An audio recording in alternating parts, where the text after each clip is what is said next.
متروک سنت، درود دل میں پڑھی اللہم صلی علی محمد۔ اتنا پیارا نبی جو ہمیں چھوٹی چھوٹی باتیں سکھا گئے۔ آج وہ سنت جس پہ عموماً لوگ عمل نہیں کرتے، وہ ہے اذان اور اقامت کے کلمات کا جواب دینا۔ باتیں چل رہی، ٹی وی چل رہے، ہنسی مذاق، اذان بھی سن رہے ہوتے ہیں لیکن جواب نہیں دیتے۔ حالانکہ حکم کیا ہے؟ رسول اللہ صلی اللہ علیہ وسلم نے فرمایا جب مؤذن اللہ اکبر کہتا ہے تو تم میں سے ہر آدمی اللہ اکبر کہے۔ پھر جب وہ اشہد ان لا الہ الا اللہ کہے تو تم بھی اشہد ان لا الہ الا اللہ کہو۔ پھر جب مؤذن اشہد ان محمد رسول اللہ کہے تو اشہد ان محمد رسول اللہ کہو۔ پھر جب مؤذن حی علی الصلاۃ کہے تو لا حول ولا قوت الا باللہ کہیے۔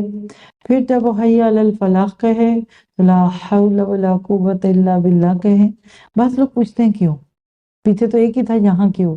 تو دیکھیے حی علی الفلاح کہ نیکی کی طرف آؤ، دعوت ہے نا، تو آپ آگے سے کہتے ہیں اللہ کے سوا نیکیوں کی طرف لے جانے کی قوت کسی کی نہیں، مطلب یہ ہے کہ اللہ چاہے گا تو میں یہ نیکی کروں گا۔ پھر جب وہ اللہ اکبر کہے تو تم بھی اللہ اکبر کہو۔ جب وہ لا الہ الا اللہ کہے تو تم بھی سچے دل سے لا الہ الا اللہ کہو۔